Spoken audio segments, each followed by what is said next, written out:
been 2-0'd in their other series. It's BetBoom versus Waska. Synderen, you have a favorite for this one? Not looking at draft, just teams. I would say I would favor BetBoom in general, based on, I think, overall performance and how their best games have looked. I think the ceiling for this team is higher. So as the tournament progresses, if you imagine that all the teams improve or play at their best later down the line, I do think BetBoom should be the formidable team. Okay, now open your eyes and look at the first blood and draft. Let's wait until we get the first. How is he? Nice melee attack from Kiyotaka there. Nice Monkey King cosplay by the Magnus. 400 range melee is very normal. Yeah, he had to take the time to like lower his hand on the grip to launch it a little bit further, you know what I mean? He threw his hammer. Yeah.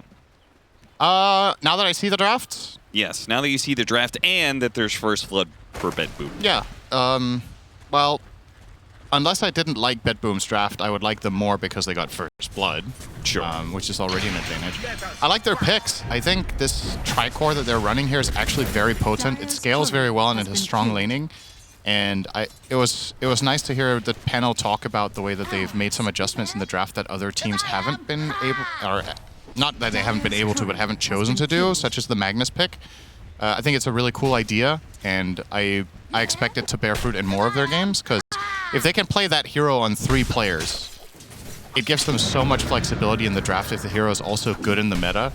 It's, you know, it's part of the reason that Falcons won multiple events this year, was that they had multiple cores that they could play, like Dragon Knight and Razor. They would just play in every lane, and if Magnus fits that bill, that's good news for BetBoom. Yeah, and they were stuck in, if you did traditional lanes, you would have been stuck in some bad lane setups. Oh, nice cogs. Managed to snag save inside of there, and unsurprisingly, the Shadow Fiend lane gets a kill. Yeah, got to be very wary of your positioning as SD in this lane. When you use Disruption offensively for the original harass on SF, you're just opening yourself up to be very vulnerable against the Clockwork. That was a nice find from Waska. I guess in terms of just the overall laning, I think both teams have a good share of each lane, so to speak. I think Magnus against Pango should be pretty even, maybe a bit Magnus favored early on, but Pango should be able to find a decent farm. The SD Dawnbreaker is my biggest concern for either team. I think this lane runs the risk of kind of getting overwhelmed by SF Clock level 3 and 5. So that one I want to give advantage Waska probably. And then up top, TA plus Tusk. It's gotta favor TA, right? Yeah, I think so. Timber on paper is one of the, you could say, is one of the more durable heroes against TA, but it's not really how you play offlane Timber. You don't really get multiple points in reactive armor, because then you're missing the timing of your hero in the mid game. And your 4 is a Nyx, who does very little to TA in general. It's just a courier massacre up here. These guys gotta get a control over this situation. Pure with the 2 points in meld here, it's gonna hurt. Gotta be careful in the Timber when you come in for CS. If you take a couple of these meld attacks, eventually you get in potential kill range for the Tusk. And Matthew's gonna pull the wave away. They might not want to play this lane head on anymore. Got him inside the snowball after the Timber chain, so now Sacred is in big trouble. Can only Timber chain so far away, but didn't get the meld attack. I think either he fogged him or he was just outside of range. That meld attack would have maybe killed him or at least got him in lethal range from one more attack. But that mag is dominating the mid lane matchup. Shadow Demon Disruption. Are they going to go on Peiko? Yeah, they are. They're going to commit with the hammer. Double hit there from the Starbreaker. Miro with just a beautiful swing. Yeah, this was a lane I was expecting to be hard. If they find kills early, Dawn just doesn't stop, man. Guys, come on. Dawn, in theory, is one of the heroes that is best against Shadow Fiend safe lane. If you get ahead, because you have a natural gap close with the hammer, and Shadow Fiend's biggest weakness as a carry is when the enemy offlaner comes up nice and close and can stick on you. Yep. And you have a connection tool, and then you also have a slow that stuns and deals a lot of damage, and you're going to see it in going on again. Right, they've already got 3 stacks of Shadow Poison on him. They aren't going to kill him, but even just bringing him a little bit low sets up an opportunity later on. Miro, though, is going to be caught. Yudomi comes back into play with the cogs. The rotation of Matthew, they will manage to get the punish. That's going to leave our Timbersaw alone in lane, and he's trying to cut waves, but... Yeah. As it stands now, I think all 3 lanes for BetBoom are going just fine. Yeah. And the fact that the Nyx had to rotate bottom just gives so much more free space to the TA. So far so good for them. This was a lineup that, as we talked about, has a lot of potential in the early stage with the solid laning, and on top of that, it also scales very well. So I think that's kind of the recipe that most teams are going for, at least the ones that get far in tournaments, is that they try to get 2 to 3 scaling cores and then finding a way of enabling their lanes so that they all get to thrive, rather than playing, you know, maybe a little bit of a more sacrificial style offense. That's a bit unfortunate there. Yeah, that is for Katomi. Too funny. Ganked 1v3, and when one of the 3 is Roshan, you're not winning. No, you're not. Tough one. Oh, that reminds me of that patch that we had for like 6 hours where Chen could just convert Rosh level 1. Oh, yeah. I didn't play, I just saw a clip and I was like, that's hysterical. Domi. Oh, no. Oh, no. This has gotten so bad all of a sudden. They're going to turn around and kill the Dawnbreaker. Snowball pickup. Maybe Miro can actually get out of this, but Pake is still throwing out damage. Raise after raise. Can't finish off Kataomi instead. Dude, how did they get a kill and not die out of that? I have no idea. Complete misclick from Save. Just disrupts himself, and Waska go for the play. I would have so much respect for him if that was a bait, but I'll tell you, there's 0% chance that that was the case. Sacred is getting his ass handed to him. This is not a playable lane for him. Oh, and Pake is in trouble. Yeah. Raindrop protects Miro. No turnaround potential here. And Yodomi's probably just going to die as well. Surrounded by 2 Illusion. Wait, the Rolling Thunder. Oh, this could be really good. Bounces, hits Miro twice, and a 3rd time to finish him off. Now goes inside the pit to catch Kataomi. Double kill for Dark Mago. Yeah. Unfortunate there for Matthew. He went for the blind stun, and he hit the hero that did not have a TP. Otherwise, they could have killed all 3.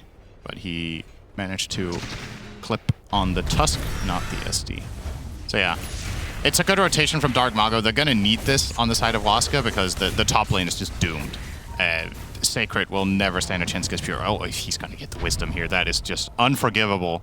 Waska have nobody nearby. Double Wisdom, and this one...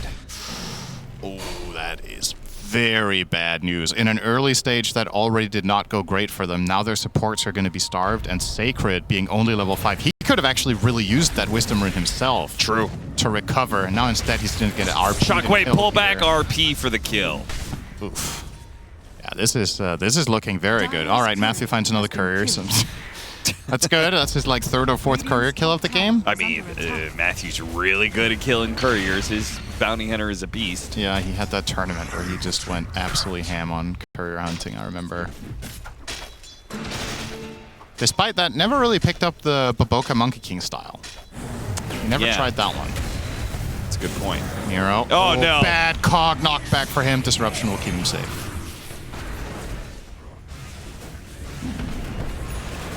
I mean, all things considered, Pyke's lane is passable. He has the same net worth as TA. And I think that Dark Mago rotation really helped out to equalize that lane. How many stacks do we have on both sides? Because one side does have a Shadow Demon and a TA, so I'm expecting stacks to be a focus for BetBoom, but it's more from Waska. Yep. But, you know, not many stacks on either side, really.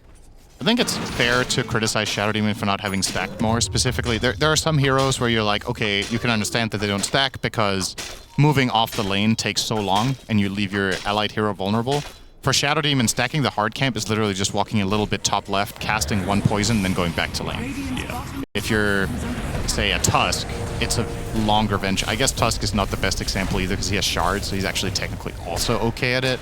But a lot of the other fours, like Hoodwink, yeah, you need to go way closer to stack the camp, and those extra few seconds of vulnerability a lot of the time can matter a lot at this level. Dire's middle tower is under attack. You're lying in wait. I mean, look at the level discrepancy here. He's level 8 against 5. Just getting that Wisdom Rune and already being ahead in the lane. Sacred's game is in the dumps.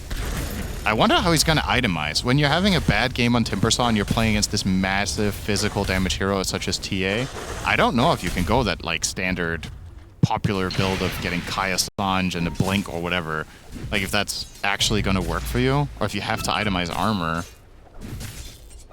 If he needs to start itemizing defensively, it already feels a little bit bad to play Timber in this patch, I think. Gonna miss the window. I think he doesn't have to do that because he's got supports that can initiate for him, right? Like, they've got stunning supports where, you know, if they get some sort of Vendetta hit into Impale, then, you know, Timbersaw just comes in and finishes them off. So you still think Dagger is... Arcane Boots Blink? Is that... Sounds decent to me, yeah. It's just if there... Is there a better... I think it's a playstyle thing more than an item thing. I think it just changes how you're going to have to play the game. But we'll see what he thinks he needs to do here. Kiyotaka. Should be okay. Yeah, he's okay.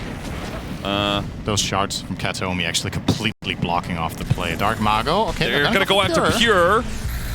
Chakra only level is 1 going to be refract. pretty quickly. Oh, no. Dawnbreaker ult's coming in. They got to back out. The Swashbuckle hits a lot of heroes there. The hammer goes through. Skewer on. Nice RP onto 3. The Requiem, those going to scare him all away. It might just protect his allies. Sacred pushes forward after getting the Magnus kill. Looking at Pure, he's got some backup of his allies, but they are not going to try and test BetBoom a second time. That fight somehow ended up going okay. Massive cogs there from Yadomi. He gets the cog knockback on the skewer from Mag. So the Mag was going to get a 4-man RP and not get intercepted, but instead he got the knockback, so he got delayed by a second and a half, and that made all the difference. Otherwise, I think 1 or 2 more heroes are actually burst before Shadow Fiend connects. You're going to see the replay here. Keep an eye out for the skewer here coming in. They are all lined up beautifully, but these cogs right there, that little bit of a knockback in the delay, I think might have just made the difference for Matthew living or dying, and maybe Dark Mago as well by extension. Yeah. So quite nice too. Sometimes it's the little things. And the biggest news for Waska in that situation, aside from avoiding a complete disaster of losing many heroes, is that their supports are finally getting level 6 now. So Yadomi's about to reach the hook shot. You have the next 6 got cogs, but... Right, never mind. I take it back. He's dead. Well, he's close. He'll get it next wave. Very close. And keep in mind, they didn't get a wisdom. So this is usually the worst part of the game for those supports, is that minute, like 7 to 12. I don't think they have the damage for this. Dark Mago... He goes after save a little bit. Mission failed. What to do? Well, mission success. Maybe he just wanted to power it, you know? Yeah. Think about it that way. Okay. He's got a haste rune and he's got diffusal blade, so maybe he can actually do something without Rolling Thunder. Yeah. They do have some good pairings for it. The Clockwork Hook cogs together with Pango is great for kills. The Nyx plus Pango is great for kills. So I would like to see them take some initiative around the map as much as possible. Bring Pango into the plays. Give Pike time to recover. And give Sacred time to recover. I don't know, man. I'm looking at this Timbers game and I'm having a hard time seeing the path to greatness at this point already. He will go for the Kaya Dagger. So pretty standard. It's just, this hero for me is very delicate in the sense that when it does well in lane, some games off-lane Timbersaw just looks like the most broken hero in Dota. And when it dies 2 or 3 times in lane and on top of that has a bad matchup, it just tends to become a complete liability.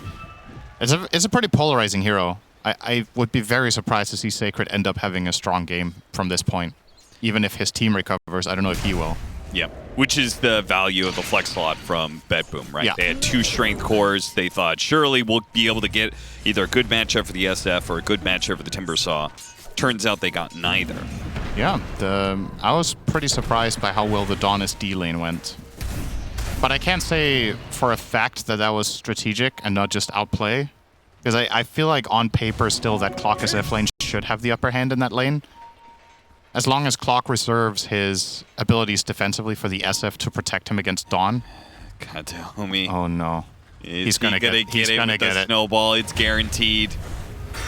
Another Wisdom Rune steal. BetBoom have gotten all 4 Wisdom Runes. They may... this Oh, punish is no, gonna it's even fail. worse. Sacred's gonna die. Oh, no, and Kataomi's not gonna die. Oh, it just keeps on getting worse, and... Yeah. The moment I saw the hookshot fly out, I was like, uh-oh, that's not good. You just look from our perspective, we know how strong the TA is and how weak the Timber is, and honestly, Yodomi might not be fully aware of the power level. This is something, even if you're communicating within the team, you have like, you have like a frame of reference of how your Timbersaw is usually doing, how strong he usually is, how the game state is, and just a misread on the power levels. If the lanes had gone the way Waska would have hoped, I think they could have won that fight. Sure. But with the numbers right now, that was just not a favorable engagement, and they will get punished very hard. So that's 4 wisdoms for BetBoom. They get 2 extra kills. And you're seeing those levels. Look at those supports. Level 9s versus 6s. Oof. That is actually, that looks very unhealthy for Waska. Despite that, though, they've got to take some initiative. I don't think you can just sit back and chill. You're going to get run at. You're going to get skewered. You're going to get... Oh, tried to hit an RP there. Almost had an opportunity for 3. Now trying to skewer away. Should be fine. Dark Mago's going to chase after them, but... That's not really going to lead to anything. Oh, and nice shards. Yep, he does manage to get out of those shards. Now going down river after save, but this is not a fast kill, and BetBoom, they have a chance to respond here. Requiem goes out. They hit the hook shot onto Pure. They're going to try and focus him down. But there's the RP. Locking down 3. Kiyotaka with just a beautiful setup. Screws them all together. Surely they win this, right? With all this AoE damage, they're doing good work. Sacred is still surviving, though. Another Chakram goes out. Oh, snowball dodge there just for a moment. He actually is starting to get away. The shard block missed. Timber chain from Sacred means Kataomi's gonna live. No way, Sacred. He in vain tries to chase after him. Now he's the one in trouble. Timber chain full length every time. It's the only way to get away from all these heroes, but the snowball is chasing him down. The Chakram pull back onto Kataomi. Looks like he was managing to heal up a bit already. Kiyotaka does manage to catch up to Sacred. Yodomi's here, but Yodomi doesn't have hook shot. They just wiped Waska? Yep, they did. And that was despite Waska killing the TA pretty fast. And I think that's the right they're recognizing the right way to access the fight as Radiant, but unfortunately not quite enough in the tank there. Killing TA first is the play, though. I think trying to kill anyone else first, like, they isolate the Shadow Demon and then they go on TA as the primary core, and I think it's the right approach, but you're just a little bit too far behind. Those couple of 1,000 gold from the laning stage, if your cores had one more little item component in that one, saw how close it was. That's why that laning can be so important. Just needed a little bit extra. A couple of levels on the supports maybe could have made a difference if, you know, you had a little more damage on the Clockwork, on the Nyx. It was pretty marginal that BetBoom won that fight. And it's about to get real scary with a Deso coming in for the Templar Assassin. Yeah. You start getting some of those charges, or even just using the Deso to be able to secure the Aegis. Waska is already down 7k in 17 minutes. It's going to look a lot more grim if there's an extra life in the hands of BetBoom, and they're going to go take it. Deso complete, instantly going. Double meld and tag team. This is pretty fast. Oh yeah, this is going to be very fast. Waska, can they get here in time? Rocket Flare goes out. BetBoom is going to back out. They say this is not worth throwing away, risking the throw anyway. They're probably expecting Waska to be moving here now, though, so... Oh, that's Kiyotaka! Oh, they have vision for him! They got him! Wait, how did they see him? Where's their sentry? Do they have a... gem? Do they have a sentry? Wait. Somebody does? I didn't see a dust. I didn't see a dust or a... Oh, that's right! The Nyx Assassin! He's got that passive. Oh yeah, the innate. So he ran into the Nyx Assassin. The 350 right on top, dude. walking sentry. That's right. Oh my god, I completely forgot he has that innate. Damn. Maybe Kiyotaka didn't think about it either. When he popped the Invis rune and he ran into the enemy team, he had the chance probably to blink away, but I guess he didn't assume that they saw him there. That's so funny, man. Man, there's so much in this game that you need. All your muscle memory from like 15 years. You need to get used to a couple of little things here and there. Crazy part is they get that pick off, and it seems like BetBoom are still going to be able to do Roche. Yeah, they didn't really manage to gain control of the area on the side of Waska, unfortunately. And now Matthew gets caught by a trap. Vendetta is almost up. He is Pop. dead before it can activate. So they are charges. dead. Gonna go for the mid tower, it looks like. Yeah, I'm not sure they're going to get that either. They need to push out the wave first, and this Rosh is already about to die. There's still Glyph on the Dire. It's their first tier 1 tower. They will definitely Glyph for that one. Let's see. The rotations, yep. No, just nothing in return. They're gonna get the 3rd wisdom rune, aren't they? Oh, don't tell me. They've got Aegis. Don't tell me Waska goes an entire game without getting one. I think it's gonna happen, dude. I think it's gonna happen. I wonder what percentage of pro games a team doesn't get a single wisdom rune. It's definitely 1 digit. Yeah.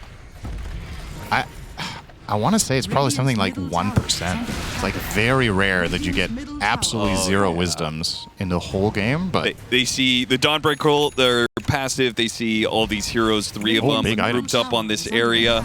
Pango Axe and SF Manta. And then the Dawn got the Echo. All of these items coming through right for this fight. I mean, this feels like do or die for Waska. If a team fight comes their way here and they lose that fight and they lose the Wisdom Rune, lose the Tormentor, seems like BetBoom might actually give respect to that. You know, don't want to stumble into this high ground. They're going to pull them away by hitting this mid-tier 2. Despite them leaving the area, there's no guarantee Waska get the Wisdom because they all left. They all went and they missed the hook shot, and Matthew's chasing.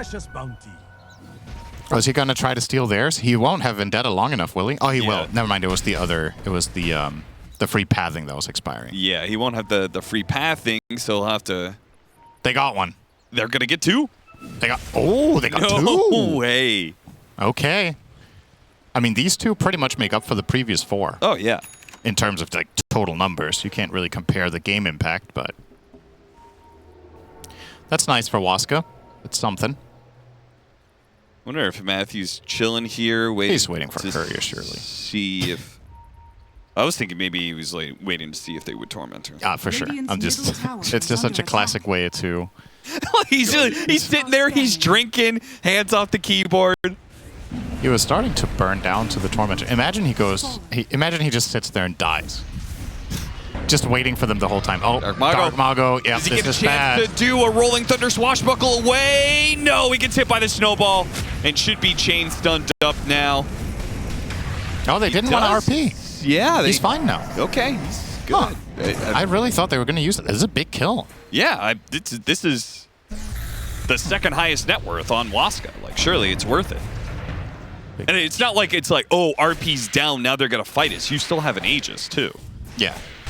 That's a 100% guaranteed kill. It's one of those situations where if you're a little bit greedy, you feel like you can hold it and you'll kill him anyway. But yeah, definitely disagree with not RPing for that kill, for sure. You were still in a position to power play. Even if Pango respawns, I still think you're stronger than the enemy team even without RP. Wait, did he have the Arcane Rune on at that point? It's just now expiring. If he even had an Arcane Rune running, there's just no... Dude, that is an egregious That's decision. so greedy. Well, so greedy. If he gets a really sick RP in the next, like, 30 seconds... Yep. Won't we look stupid then? True. We always do. He just needs to catch them at their tier 4s right now. This has been a relatively quiet game for Pyke. Never easy to play SF when your team is behind and you lose your lane. Yeah. But he'll still make some good progress on his items. He's 2,000 behind the TA, which isn't great. But Shadow Fiend always has that potential. The hero has changed a lot since back in the day when this would more or less be a death sentence if you're not owning the game. It was snowball or bust. Nowadays, it's snowball, and then you crush, and if things go okay, you can still become the scariest hero in the game. So there is a plan B now, which is definitely a major contributing factor to the pro teams rating the hero higher, is that there isn't that same underlying required flawless game to it. He's got some tools to be able to deal with the TA and Magnus now, Hurricane Pike and Manta. Yep. So he's got ways to potentially dodge the RP, dodge the melt hit that comes after, and reposition. It's unfortunately not a game that he could just go BKB and feel safe. No, and he needs the Manta offensively against TA as well. Yeah. It's multi-purpose. They have to be able to burn the refraction charges. Obviously, since refraction has changed, it's not as good to have Manta against it as it used to be. Now that it's barrier-based, but I still think it does a pretty solid job at just quickly cutting through the instances. Okay, Aegis is going to expire, and Waska are smoking out, trying to catch them as the Aegis does expire. Matthew is going to spawn a bunch of heroes here. Rocket Flare hits the Tusk. Hook shot, following it up. Saker tries to hit it, but the RP up there on the high ground. Now the Dawnbreaker ult on top of it. A skewer to chain it as well. Just beautiful stuff from BetBoom. No contest in this fight. Oh boy. They have one buyback and it's on their 5. This is probably 2 lanes. Yeah. The Dire lineup pushes really, really fast with the TA. Even a Magnus mid when he's this farmed and hasn't power. Well, Pure thinks it's more important to go bug hunting. And he won't even kill him. Nice play there from Matthew with the Carapace just barely getting out. Pure is killing the bottom wave instead of buildings. I respectfully disagree with this choice. I think he should be finishing off the racks. They do have an open lane top, so they don't even need to kill this bottom tower. If he would focus buildings right now, I think they would have almost taken the top tier 3 as well at this point. But all right, they're going to settle for 1 plus this tower. Could have probably got a little bit more out of that, but it's still obviously a massive win for their team. And all that without BKB. Yep. Next team fight, we'll have BKB on Pure, in which case he is kind of untouchable unless Waska were to chain stun him. Yeah, the only way you kill TA in this game with their team when she's BKB'd is hookshot into SF just laying into her with Manta. But that's under the brave assumption that the teammates of TA don't press a button. Because they can just blink RP the SF or they can Dawn ulti. Yeah. And either will be more than enough protection. And that Dawnbreaker is going to be bringing auras with him. He's got an AC complete now. Yeah. Jeez. His physical damage is off the charts. Yep. TA, Magnus, Dawnbreaker. Pretty cool. And that's something, we didn't really talk about this, but Waska's lineup doesn't have a natural aura buyer in the way they structured it. You have an Roll up into Rolling Thunder. Dark Mago is going to get away. Matthew is going to try and Vendetta out. They both should escape here. Dib, yeah. BKB from Pure, that's a little awkward. Well, like you said, there's so much physical damage on the Dire. Maybe this could have been an interesting game potentially for Crimson Guard, but who's going to buy it? I guess Timber, in theory, could do it, but he needs a Shivas for himself instead. And, yeah, you're not running. Yutaka, get it with the skewer? No. Close call. Ole. Oh, nice. Satanic on Magnus. What do you know? I would have thought one of these guys would have gotten more utility, but no, they're all carrying. Yep. Some real Falcon stuff going on. I think the utility their team needs is AC and Vlad's. They have one of them so far. True. And I think Tusk could buy Vlad's, or, I mean, Dawn could even do it, but I think it's better that Miro gets bigger scaling items so he can become more of a carry himself. When you go this Echo Saber plus AC, you prefer to have all your slots for big items and not spend one of them on a Vlad's, so yeah, have Tusk buy that and job's done. Might even not even get their RP. Dark Mago. He's got Zamonic Purge on him that'll finish him off. He doesn't have buyback. They don't know this for a fact, though, but they could probably figure it out relatively quickly by going aggressive. Are they going to Requiem to try and save their Clockwork? They will. Oh. I'm not sure if that was worth it or not, but yeah, he's in pretty deep there. They didn't save their... Oh, they did. He had a Lotus. No, oh, they no. didn't. They did not. So now Requiem's on cooldown, and their Clockwork is dead. And Pure will get to work on the bottom tier 3 tower, and this is so fast with the Desto and the AC. This tower just disappearing. They will finish this lane before Dark Mago is back, so this is going to be 2 lanes for BetBoom in what has been so far a very nicely and cleanly played game 1. Can't really put a finger on anything they've done. They did a good job with the laning, with the draft. They got 4 of the first Wisdom runes. Just better. There isn't really... Their teamfight execution has been good. They've had good target selection. I think Kiyotaka has had 2 or 3 really nice RPs in a game where they might not be the most obvious to land. They've just found the route they've found the right moments of opportunity. Just great Dota play. Yep. Shout out to Pyrian Flax. Yeah. Since I'm filling in for Suns fan, according to Ted, I have to keep the tradition going. Now, I would argue he has to earn it. Radiant It's true. What has he done to earn it? Yeah. What's in it for us, Ted? Smoke is going to run into Matthew, but it's also going to catch Dark Mago, and that's the more important kill. Matthew hits a great stun. Dark Mago might actually... No, the final hit is going to kill him. Oh, they might also get the Nyx. Yeah. Free pathing. Free pathing is running. Shockwave gonna miss. Okay, maybe he'll live. Nope. Atomi instant punch. Yes, he will. No, he won't. Yes, he will. No, he won't.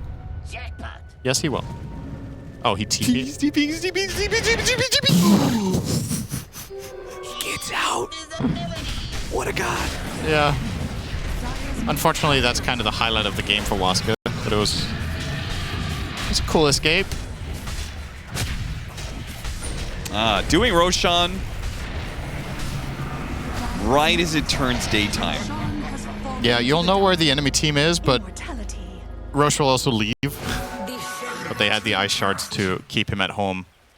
Cage him in. Yeah, if you want somebody to not leave for work, just build a wall around their house. And they go. I believe that's a Calvin and Hobbes strip. Is it? Yeah, remember he builds the giant snow.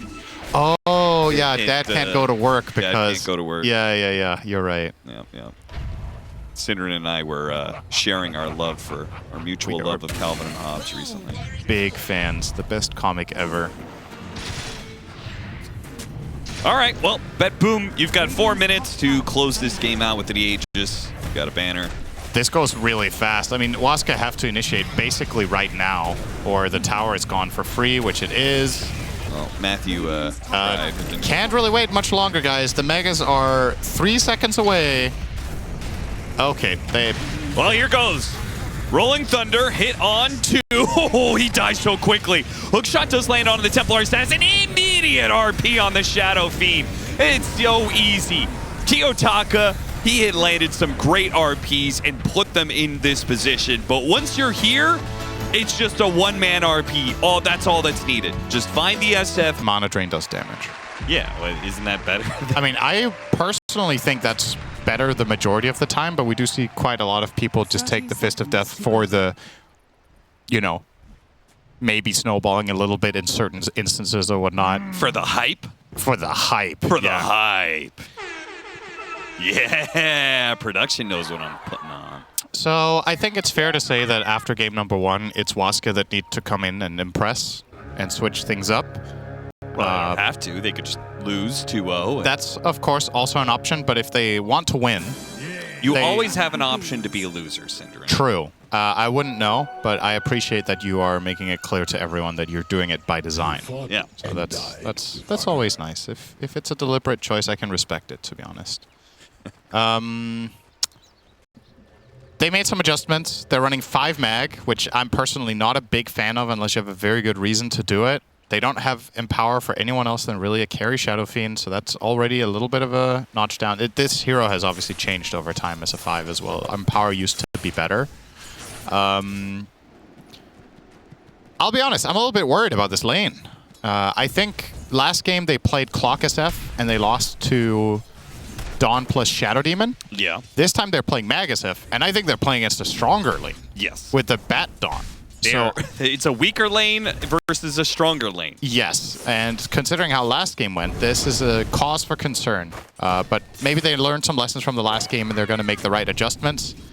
I fear for Pyke. I think this is the type of game that Shadow Fiend can just get completely run over. And I agree with what Effie said, that the only way what you should be trying to do in this bottom lane is take the initiative. But unless BetBoom misstep, how are you going to find the skewer?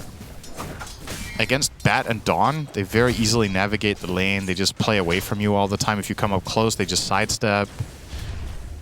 And if you don't take any initiative and they are the ones to go on you, let's say you get 2 stickies on Shadow Fiend and you flame break him into Dawn, he just dies. They can't even protect him with the Magnus. So this for me is the lane to watch. The Storm Spirit should be doing well mid, so that's the good news. The Storm versus Monkey matchup is generally quite good, and Pyke is quite dead. Very. Great. Skewer away and stick okay. charges. Actually, he's going to be okay. Good save by Udomi, but the trade-off is still very bad for them. Yeah, and I Waska don't... is very low on resources on both heroes. Yeah. All right, they'll live, but the next go is certain death. So Matthew gonna have to Earth Spike this if he wants to live. He will do that and back off, but now he's out of mana. Pyke is... Oh, Pyke is still dead. First blood and second blood? Yeah, Save is happy to die for a trade if Udomi dies first. Actually, he doesn't even die with the aggro reset. Maybe he wants to die to neutrals? Yeah, he'll do just that. Yeah, this is bad, Cap. This was my worry. This bottom lane, I'm really worried for Waska, and it's already happening 2 minutes in. They're going to have to get this under control fast. So the talk of this being a bad game for the SF, it's not just the laning phase, but also BetBoom have a lot of heroes that can get on top of the ESF. Yeah. Do you think Pure should build, like Skeeter does, a fast Blink Dagger on the Dragon Knight? I know you were a big fan of that. Yeah, I'm a fan of the build in general, and I think it's even better when you're offlaner Dawnbreaker. Because that means when you go Dagger on DK as your first item, you don't really have that much solo kill power, but you're really good utility for your team. And when you have a reliable follow-through from anywhere on the map, all of a sudden you become... It's like playing with Sunstrike. Yeah. It's even better. It's more damage than a Sunstrike, and you bring an additional hero to the fight. So yeah, absolutely. Would love to see the Blink. Knowing Pure, he might not do it, though. He might just go for the full-on carry route because he likes to play a little bit greedier overall. And either build for me is... I'm fine with them. I don't think it is a mistake to not go Dagger. I would love to see it. They could certainly accomplish the same without him, right? Yeah. They've got Monkey King to set it up. They've got Bat Rider to set it up. They've got two different heroes to give you good Dawnbreaker ults. Yep. Well, if the SF lane is not going to go well, then Dark Mago better beat the hell out of this mid lane, which he is not. I just don't think that mid lane is very Storm favored. I just think both heroes farm. Sure. So you're not expected to crush this lane, but at the very least, you're going to have a good start on the Storm so that you can make moves. So more so than crushing the mid lane, I want to see Dark Mago have successful early moves, specifically in that bottom lane. I think if he just sits back and farms and doesn't do much, the Monkey King is going to take the initiative instead, and then they will just be making the aggressive moves and winning everywhere. As is the current status quo, as a matter of fact. These lanes, all three of them currently at least a slight lead for the side of BetBoom.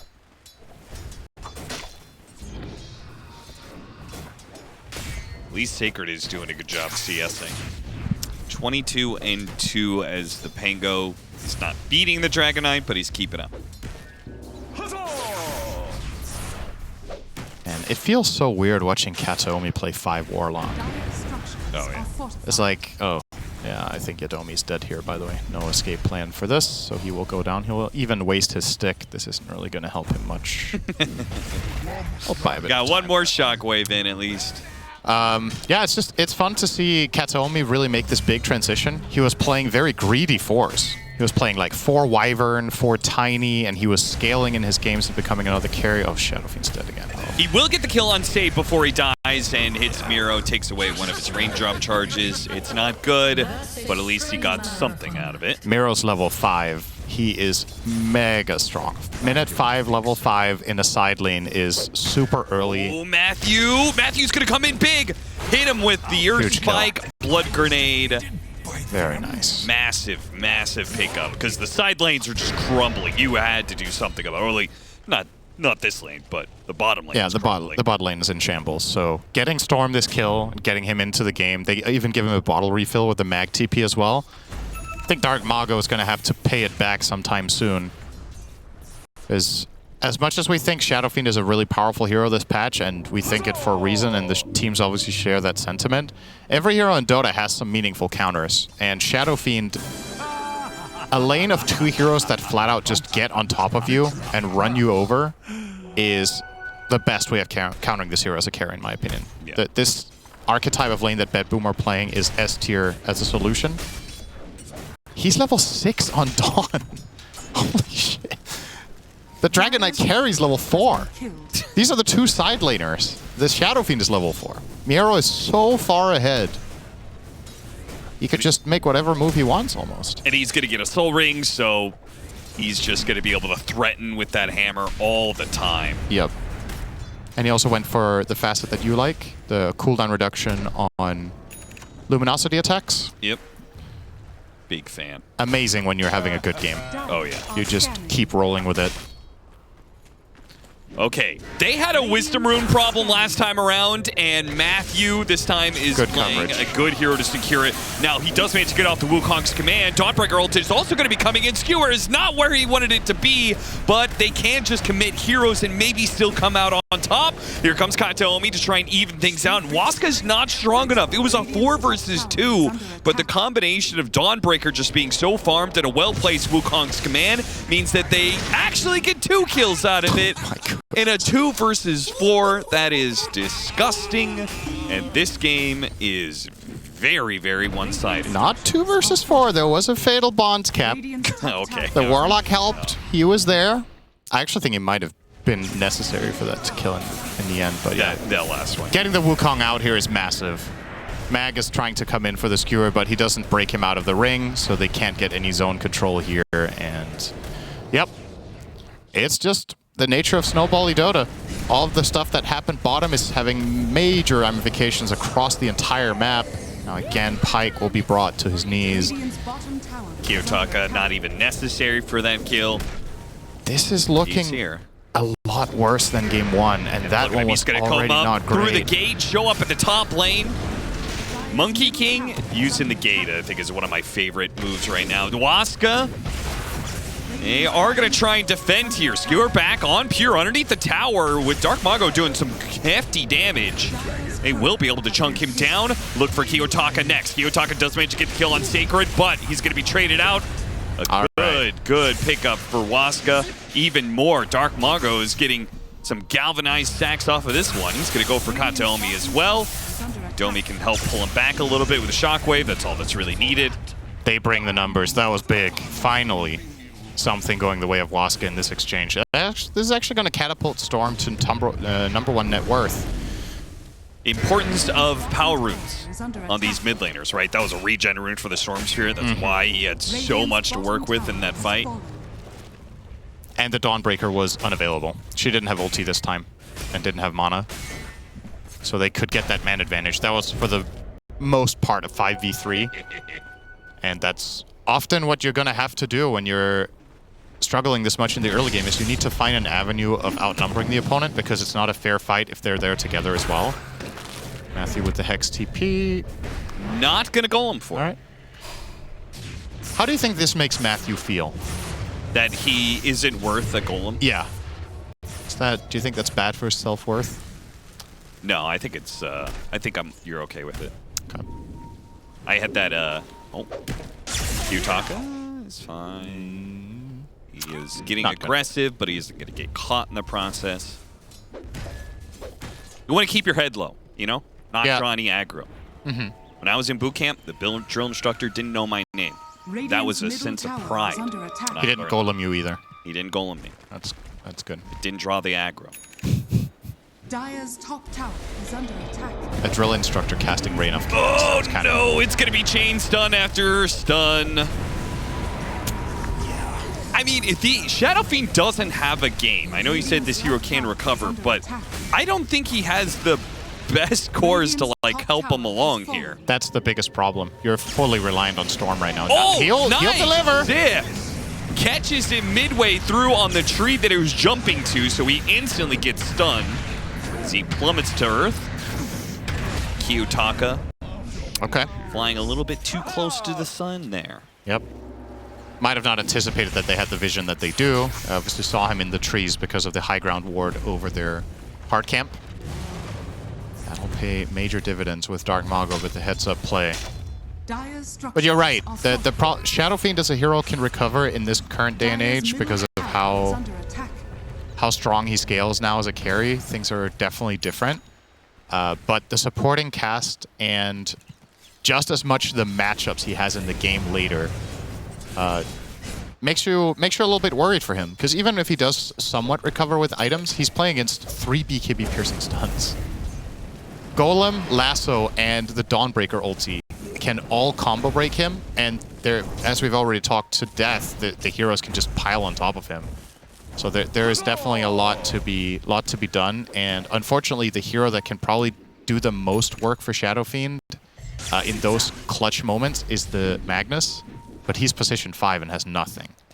So he's not going to have like Blink Force anytime soon. Yeah, the difference between the Mag and the Bat Rider is massive, right? Yeah. Bat Rider is enabled and very farm this game and will be able to have a fast Blink Dagger. Nice play, Dark Mago.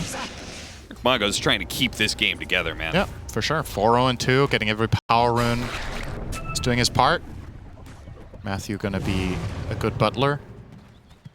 That's why he didn't take the other facet. Didn't want to hurt the Storm Spirit. Imagine if it worked that way. That would be great. I'll take that. I think we should have more spells in Dota that damage teammates. I don't see how that could ever become a problem. Yeah, we've taken away self-denies, and Yeah.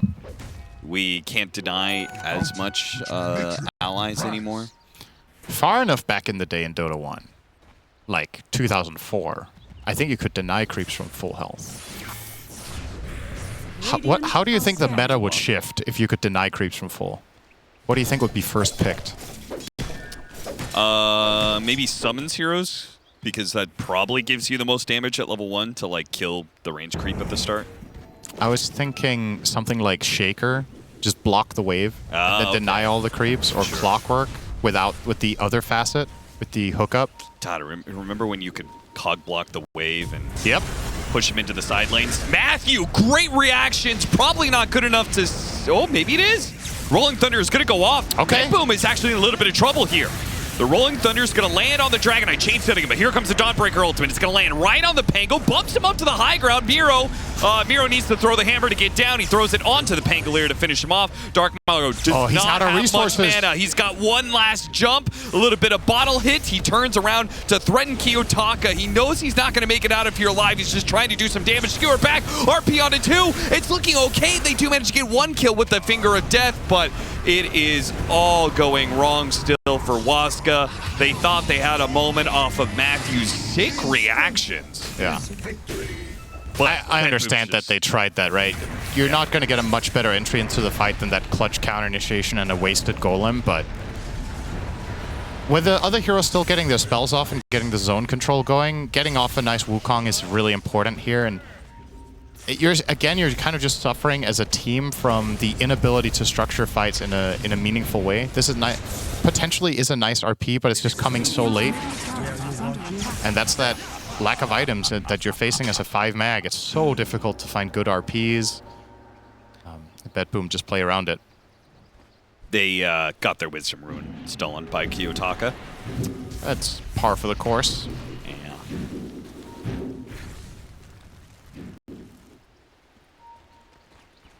Now this next item on Storm could be a game changer. He is about to pick up the Shard. Do you know how that works with Swashbuckle? I do not. I assume it just works. So You know. if you cast the Overload and Pango is in range and he Swashbuckles, he just burns all the charges instantly. I assume so, yeah. Pretty sick. Money It works like changes that. hands. But yeah, aside from that, maybe not the best teammates for it. Ideally, you want to play with heroes that attack a lot of the times reliably and quickly. Shadow Fiend is okay. It's not great for Lion. It's atrocious for Mag. But The Fist of Death actually makes it worse. yeah, when it like becomes melee, Because, like, maybe as a ranged hero, he could, like, you know, throw a right click or two and actually use that shard. But if he's a melee hero, there ain't no way. I think it would be cool if that facet got upgraded a little bit so that it's a toggle. You get like a sub-ability on your bar if you want to be melee or ranged. Okay. And then when you're melee, you don't only get cleave. Maybe you get like more move speed or something. Sure, like the troll treatment. Where Yeah, it goes- kind of, yeah. It's a little extra, yeah. If you are going to make a facet like that, I think it needs to be quite powerful in a hero like Lion. So we talked at the start of the game about Pure's build, and you are absolutely correct when you said that Pure is going to probably go more harder carry build to armlet into S and Y. So Expecting a mom actually when he didn't go blink, but I guess maybe a little concerned about the minus armor versus SF, that it's a little he's too vulnerable, but because I think that's the build we've mostly seen Satanic do on the DK, has been Armlet Mom into SNY, I think. But yeah, maybe Pure wants to bypass it. Maybe he has different plans. He wants to get the SNY and then the dagger, or maybe he wants to get SNY and then BKB. Obviously, this is an incredibly good BKB game. You're only really worried about the reverse polarity, but he doesn't have a dagger. So Yeah, he's he'll working get it on eventually. He'll probably get it before the SF BKB, to be honest. Or excuse me, the Dragon Knight BKB. Well, this is a very late power run. 17-minute ability damage, yes. Amplify damage for Dark Mago. Perhaps this could help them in the next fight. I mean, they had a damage problem. Yep. Then they picked up the shard on Storm Spirit. Now they have an amp damage. Feel like you may have solved your damage issues, at least in this little window. Yeah, I would love to see them try to put this to use. I think if they just let this rune expire, they're making a mistake. It's obviously not going to be easy to catch side of BetBoom off guard, but probably have to play for a dagger now on Dawn. Love that. Why? Because it lets you move. Okay. Why does he need to move? He has hammer. He has Blink Orchid. Ah, right. It's very cool against the Storm and against the Pango. Pango, by the way, is going to be drained out of life and mana simultaneously by the Diffusal Monkey King. They're also going to see this nice stack of Ancients. Wonder if they're going to be... Pure is like, guys, call off the original play we had. Dad's going to go have a burger. Right now. A nice little... What are they called again? Frostbitten Golem Burger. Nice shaman. Dragon Knight is cooking him up. Yep. That's why he's the fire dragon. There goes the tower. And They're actually going to try and fight this. Okay. See if they have solved their damage issues. Oh no, the Storm Spirit is chain stunned. Again, it's one stun into a Dawnbreaker ultimate over and over again. They do manage to kill Miro in return. A skewer back onto the Warlock, into the Requiem will finally bring him down. Those a lot of spells required, and the cores still healthy. RP immediately used on the Monkey King, but the Golem and Pure, a tag team duo that is bringing down the Shadow Fiend bit by bit. A Breathe Fire, not quite enough. Pure, now he's going to be body blocked by the Golem. He's pinging, get the hell out of my way. Let me chase down this Shadow Fiend, but he doesn't get him in the end. They get everybody else, though. Yeah. There's an Atos just completed there on the Monkey King, which keeps Sacred in place so they get an additional kill. And Miero on arrival there, instant Orchid at the Shadow Fiend. Sure, he did die, but it completely combo broke what they were going for on the side of Waska. Not being able to use the Requiem in their first abilities. And as you mentioned, the Storm just got completely chain stunned. Dark Mago didn't even get to play the fight. All right. Why they're laughing? I mean, they just both tipped Miero. I'm guessing he made an insane joke. I mean, I have to guess, I do feel like he's being a little bit targeted. Yeah. Which is funny, because he's the last one into the team fight. Tried to hit the Shockwave, skewer back, Yudomi. Whiffs. Dark Mago Power Rune versus Miero. Oh, he's not going to pursue. Okay, he doesn't have backup. If he had any backup there on Dawn, they actually kill Storm again. But he's alone. Miero does strike me as a guy from the interviews. He's like very nice and quiet and calm, you know. Yeah. Strikes me as a guy who could just drop a random joke that would just crack up everyone in the middle of nowhere. He's got that energy. Time for our favorite activity, Cap. It's time to talk about BetBoom getting Wisdom Runes. And, well, Dire are scanning. never mind. It's time to talk about them running away from the Wisdom Rune. Up top, never mind. It's time to talk about them going back to it. They have that ward What are there. they going to do? They have good info for this. Surely. It's being pinged out now by Matthew. He says, let's go get the rune. Radiant's middle Let's tower see is what it's under going to attack. cost them. They're getting in position on the side of BetBoom. This could be really bad if I mean, they're Waska going try to be to a little grab bit it. late here. Yudomi's going to go for the skewer back. RP on the Bat Rider. Instant Hex. Rolling Thunder. A lot of disables. Not Nice, enough boundless. damage yet. Oh, save. Got him on the shield crash. Okay. I mean, that was still terrible. It was a 1 for 2 with RP being put on cooldown. But They used RP Finger and Rolling Thunder, and they lost the fight 1-2. and kill the support bat. I mean, they only lost support themselves, and they did force the Dawn ulti, so maybe not all that bad. Yeah, and it was a dominating streak for the Bat Rider, so Yep. kill worth a little extra gold. Grasping at straws. Has felt like the name of the series so far for Waska, just a little bit outclassed. And a lot of it in both games really comes back to what happens in the first 10 minutes. They're just getting into very difficult positions early on in these games. BetBoom with their... What this team became very famous for last year with their old roster was these were the early game kings. Their laning was second to none, but they never really managed to get those big trophies. Their laning could carry them to those consistent top 3 finishes with extreme early game domination. It just allowed them to beat all of the middle of the pack teams consistently, but then when they played against the absolute top of the top, they lacked some strategic depth and the mid-late game decision-making, and that's what this BetBoom team is trying to improve upon.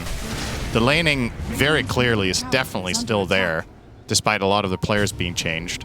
Jumping in after the heroes, after they took the Tormentor. Orchid, okay, got off the Rolling Thunder. Wait, did they not have Orchid? Who did they Orchid on? Oh, saves the... Oh. Yeah, save went in. Well, there's that mid-game decision-making. He is in the middle of the enemy base being killed. Yeah, I don't know who...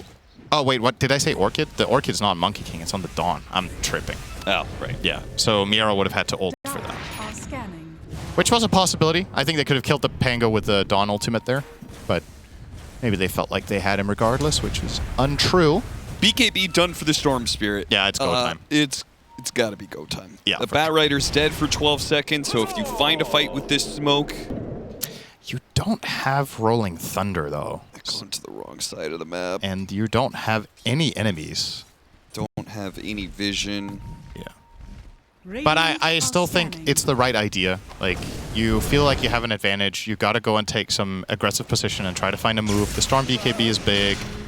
The Pang ulti might not be ready by now, but at the very least, by getting out of the map now, you give yourself a fighting chance of getting some sort of meaningful information, getting vision out. Or are they seriously thinking about this Roche? This is gonna catch BetBoom off guard. I think they have no idea this is happening right now. Yeah, totally. Storm Shard plus Shadow Fiend will make quick work of this, and this is a nice little steal from the side of Waska that BetBoom are definitely not ready for. Pure is TPing bot now, but yeah, I think they're calling it now. Wait a second. Too late. Snags it under their nose there. Aegis Very nice. and BKB now. This is beginning to grow into something. Yeah, this was a really important way for Waska to have a chance of recovering this game. Now I think they arguably potentially have an advantage in the upcoming fight, even if they get everything right. Which definitely did not look likely 5 minutes ago.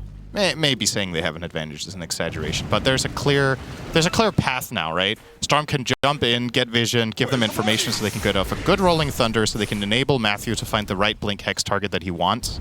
And the Storm can safely go for it the first life without using BKB, which means if it's an extended, longer fight, you can still get the same result, but just with a moving ward, essentially, that also does damage. Quite nice. Hopefully they de-ward their base soon. Yeah. Whenever you're losing to a Bat Rider, you do kind of expect 2.5 minutes has been there. By the way, I've been meaning to ask you, where did Warlock come from? We had a game yesterday, I think it was, or was it this morning that there was a Warlock picked up there as well? Why is this hero cropping up? I don't know. I mean, BetBoom were the first ones to run it, right? They ran on Katomi and they won, and maybe some teams saw it and got inspired a little bit. I'm a little bit on the fence about this hero because, to me, it's one of the most one-dimensional supports in the whole game. It offers essentially one thing, and that's teamfight, which in the current meta and the way games are played, a lot of the time is very good. But Warlock also has very significant counters through ways of Fatal Bonds Dispel or mobility. He just suffers against, like a hero like Stormspear is actually a terrible matchup. So if the hero starts becoming meta and teams pick the right things, I still don't think Warlock is necessarily that good. But BetBoom did pick it, I want to say, did they pick it 4th this game? I think? They had Bat, Monkey King, and Dragon Knight first, right? Or was it Bat? No, it was Bat, Dawn, Dragon Knight. I think Warlock becomes a much, much more powerful pick when you can pick it fourth than if you pick it second. Okay. Because seeing a bigger part of the archetype of strategy the enemy team is running gives you a lot more comfort that you can enforce the type of fights that Warlock wants, because he only plays one type of fights. RP? Sentry on the edge Insta Dragon there. Tail. They do have the Requiem. no. Oh no, the Dawnbreaker ultimate is coming in. A Manta Dodge actually dodged that stun away. Kiyotaka is able to get out with the shard.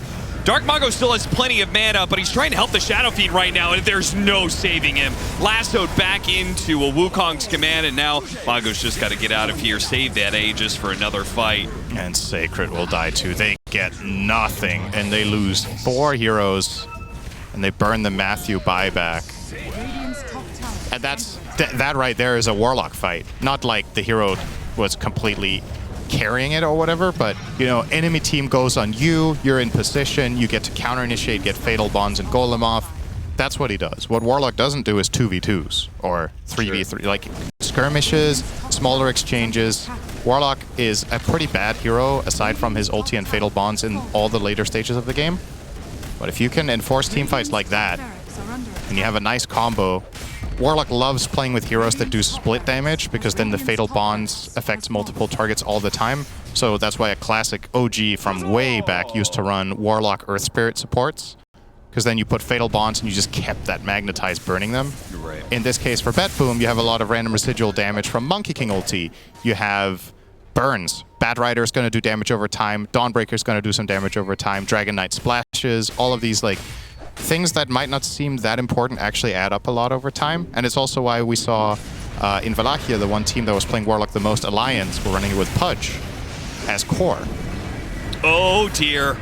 They keep on landing this. Dawnbreaker ult hits on the Storm Spirit. Now he still has the Aegis. Actually got a grab on him midway through his swing, and they'll kill Miro.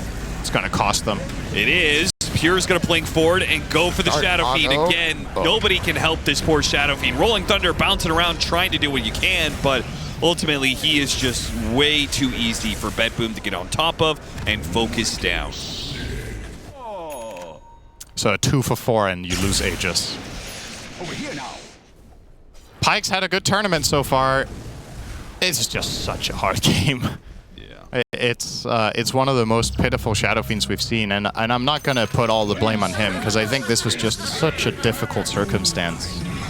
I mean, again, I go back to the draft and laning phase. Like, if you did not win Shadow Fiend Clockwork versus Shadow, or what was it? Shadow Fiend Clockwork versus Shadow Demon Dawnbreaker, then why did you think you were going to win with Shadow Fiend Magnus versus Dawnbreaker back? Yeah. Like, It's a bit too greedy, I think, and a bit too cute. And I also feel like Waska would have never picked this Magnus if it wasn't for game 1. Sure. I think genuinely they felt a bit inspired by what BetBoom did with the hero, but obviously playing it 5 and 2 are completely different worlds. Especially, I'm not theoretically against Magnus 5, and I'm also not theoretically against Magnus 5 with Shadow Fiend, but I'm not against this.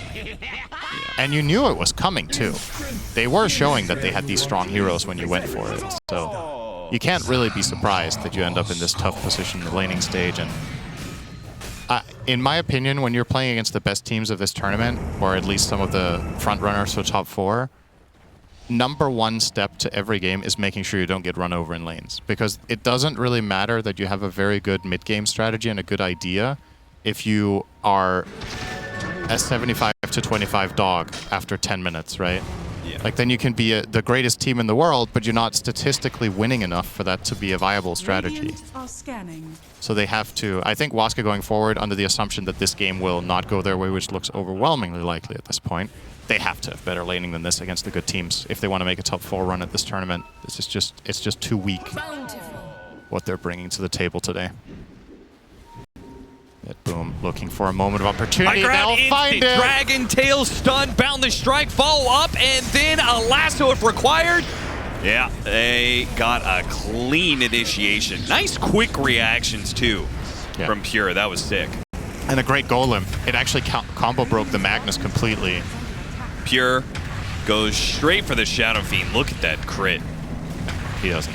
This is not a fair fight. He doesn't take damage. Full Oh, 20. hit him with the Boundless Strike as the Rolling Thunder was going away. Drops the Wukong's command. Kiyotaka is just trying to get fancy with it, and he still gets the kill. And they'll catch the Shadow Fiend. Force staff him out of his own fountain. He force staffs himself back in. Now with the buyback. All of these heroes are low, and yet they cannot capitalize on the situation. No, the respawn timers are just too low on the side of Waska. This is a very disciplined disengage. I don't think BetBoom have any reason to feed over a couple of kills. They got a major advantage out of that fight. They can wait until they're reset with their cooldowns again. They spent everything. They have no dragon form. It's available again now, but all of their other ults are down. Get your resources back, make the same move again, and close out the game. Are scanning. Should be a very safe and standard way of approaching this. Overwhelming blink for Pure next. Yeah. Very item slot efficient. He bought the dagger after BKB, right? So he went armlet, SNY, BKB dagger, and then crit. Daedalus, yeah. I think that was dope. It'd be interesting to hear his thoughts about his item order. I feel like a lot of the... For me personally, when I play, I find itemizing the hardest on position 1. I think it's the most difficult role to buy the correct items on because there's so many different build paths and so many different situations that you need to account for in the game. So I think it would be kind of cool to hear a player like Pure why he, in this game, decides, okay, I'm not buying Blink first, and then I'm sure if he plays multiple more Dragon Knight games this tournament, he'll not go this build every game. Yeah. Like, what is in some cases, it's kind of obvious why you're getting what you are. In other cases, I think it could be quite illuminating. Like, what is the key thing that you see in the game that influences, okay, I'm going S and Y here before Blink? Because he was having a great game with the Armlet. He could have easily gone Armlet Blink, and I would have just been like, yep, makes total sense to me. And now he went Armlet S and Y, and it also makes sense to me. But what is the... Are scanning. What's the X factor? I do agree with you on item decision-making for carry. It's definitely... Like, you can literally just lose games off of, you know, bad decision-making on your items. It feels terrible, too, because you feel like that you had so much responsibility, and this was a decision that it was only you making, and you just had the wrong read on how strong you were, or what the actual problems were in the game, or what your job was. Yeah. Where I find when I play support, or even... Yeah, I genuinely think carry is just so much harder to itemize on than the other roles in general. It's just, you know, sometimes you just remember the feeling of, man, I really messed up this one with my items. And it's just, I feel like for me, like 3/4 or more of them are just, I bought the wrong items when I played one. Meanwhile, off lane, it's very easy. Yeah, I think most of the time off. What's the most broken teamfight item right now? Wraithbacks? And even if you buy the wrong item, so to speak, on offlane, it doesn't, like, the repercussions aren't generally as strong. It's like if you should have bought one aura over another, or you should have maybe not bought Blink, or this or that. Generally speaking, the item that you buy will still find good impact. But on carry, you can almost like brick your game. Yeah. I find that very uncommon on offlane to do. Jump in, Pure just jumps right in. Seems like the rest of BetBoom maybe weren't ready for his initiation. That's okay. He has 5,000 health and an Aegis, and 58 armor? It's good. Good enough. There's a moving tree! What is he doing? He just gave away his godlike spree. He's going to buy back. Pure goes in. He's going to try and finish the game with or without Kiyotaka. And a crit will certainly end the Lion's life. Storm Spirit trying to make a break for it. How did they kill Storm? He BK-beat the Orchid off. He must have overextended. Oh, got the skewer back on Pure, but here comes the Dawnbreaker ultimate. Everyone scatter. Oh boy. I mean, okay, maybe they can get him once. No, they can't. Nope, he pops the BKB. Oh, jeez, the damage is overwhelming. Now the Wukong's man, and Pure wants the rampage. Kataomi wants the rampage. Okay. He's not going to get it, is he? Oh, no, he's going to die. He gets skewered back into the Fountain Miro with the big hit. But there it is. End of the game.